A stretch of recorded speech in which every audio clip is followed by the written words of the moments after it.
Hey everyone, welcome back, or if you're new here, I'm Katie, and today I have a question for you.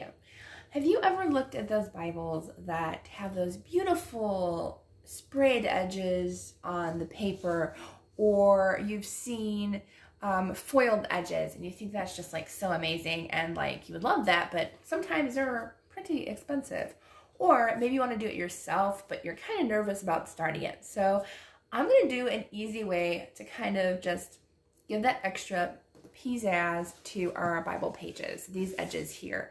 So I have done both methods on fiction books. I have not done it on a Bible. So I just thought it would be a fun experience for us both. So paint covers really well.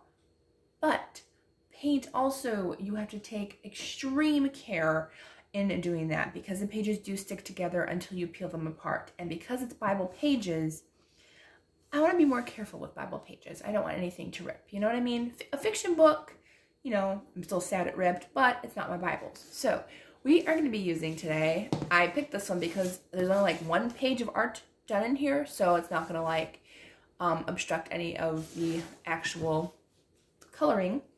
But I'm going to be using distress ink. I've used it before in my fiction books. There is no drying time. You don't have to peel apart pages.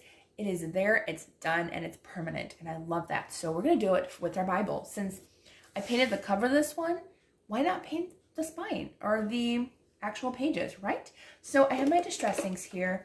And I think I will go ahead and do like a blue. There's actually one called Salty Ocean, which I actually think is going to be perfect for this. So that's the color I'm going to be using today.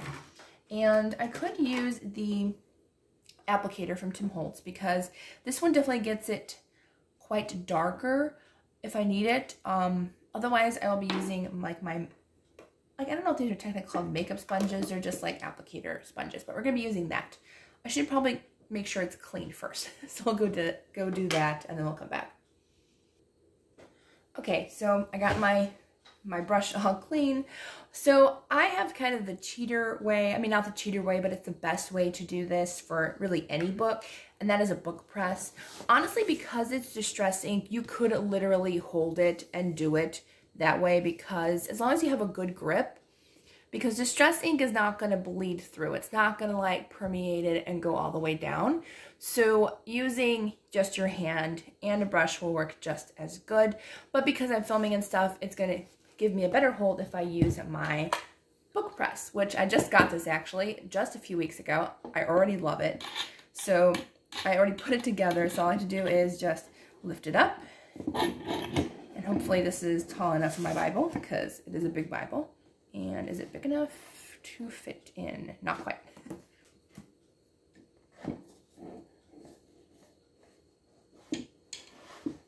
Okay, and I will link this down below on Amazon if you want to check it out.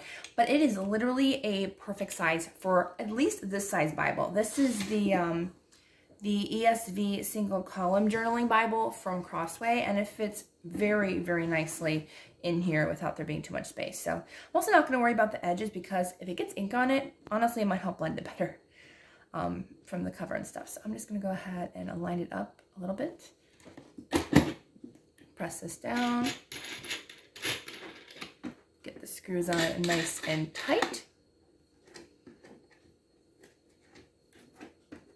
It doesn't even have to be honestly that tight because I'm just using this as like a placeholder because as I said, distress ink is not going to bleed through your pages. So, you don't have to worry about any drippings or the pages sticking together. So you don't have to put it too tight or anything. I just want to have it as a placeholder. Now, after that, now you can lift this up and place it on its end and work on it that way. Look how great that is. So I have my distress ink, and I'm just going to go to town on it. I don't know how much I'm going to put on, but it's going to take me a long time to do this. Probably like maybe 10 to 15 minutes, depending on how much ink I'm going to use.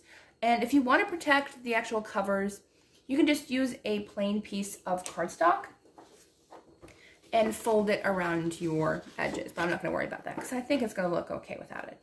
All right, so let's go ahead and do our distressing.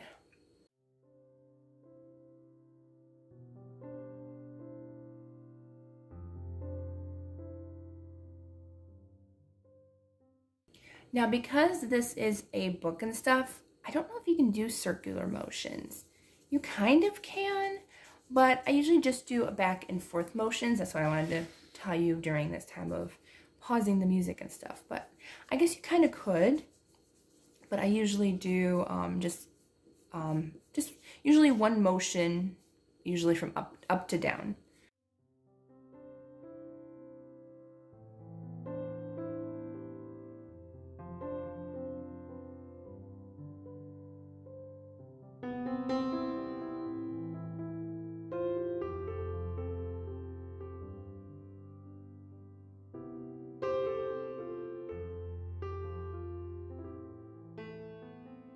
Okay, I took it off camera just to give it a little bit of a thicker coat. I just inked myself.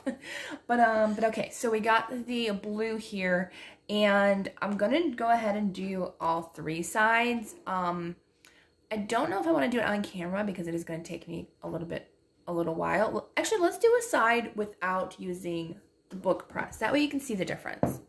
I think that's a good idea, actually. It's a smart idea to show you both ways. Okay, so here is how the pages look on the side. I feel like it's a nice color. It's kind of like, almost like an aqua blue, so it's kind of in between this like darker blue and this one. So I think it looks nice though. So we're gonna go ahead and do the other edges, and you could go ahead and do I'm wondering if the other blue that I have would work. I have one called Blueprint Sketch. I'm wondering if it's gonna be too dark, but no harm in trying it out, right? Let's see what color it is. Let's see here. It could be more of a purple though. Actually, I haven't used this one that much. Yeah, it's more of a purple blue. Never mind. Good try though. I thought it was gonna be more like this color, but it is more of a purpley blue. So, not gonna use that one for anything today. That's okay. All right, so I'm going to do the method that I was telling you, where you just hold it in your hands instead of using a book press. Now, because these Bibles are so sturdy, they have a hard cover instead of a soft cover, so it's going to give you a better grip. I'm actually going to remove that string. Good thinking. Okay, so I'm going to actually hold the string too. All right, so I'm going to go ahead and, actually, wrong way. I'm a lefty. I can do things right-handed. I do a lot of things on this channel right-handed, but for this part, I will be doing a right-handed. So I will have to speed this because I'm going to have to add some ink and then hold while I'm doing this.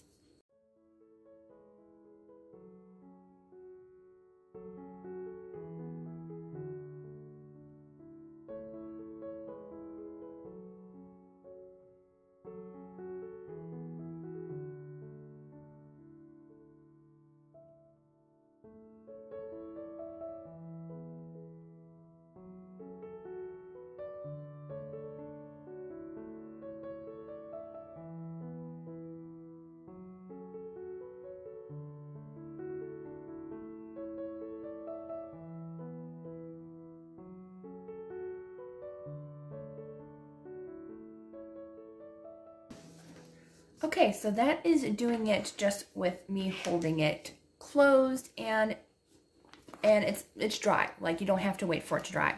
So it looks really beautiful already, and as you can see from the tops of the pages, no ink really went through at all from underneath the pages. Like, nothing bled through because it's not paint, it's ink. So if you hold it open, you still can see the blue. It's very light when it's open. Like, you can't see like a very dark blue, but you can see a little bit of the blue, which I really, really like that. It's not super dark or anything, but when you close it, it's definitely a darker blue. So I'm just gonna finish this up and show it to you when I'm done. Okay, so we were able to complete the Bible in the blue. It is a little bit patchy, but with Distress ink is kind of hard. Like, I could have gone in lightly, but I feel like my pads might need more ink at one point. So, but I think it still looks really nice. We get the nice blue coloring on it. I feel like it goes really well with the Bible, so I think it turned out really nicely. All right, so I hope you all have a wonderful day, and I will see you all in the next video.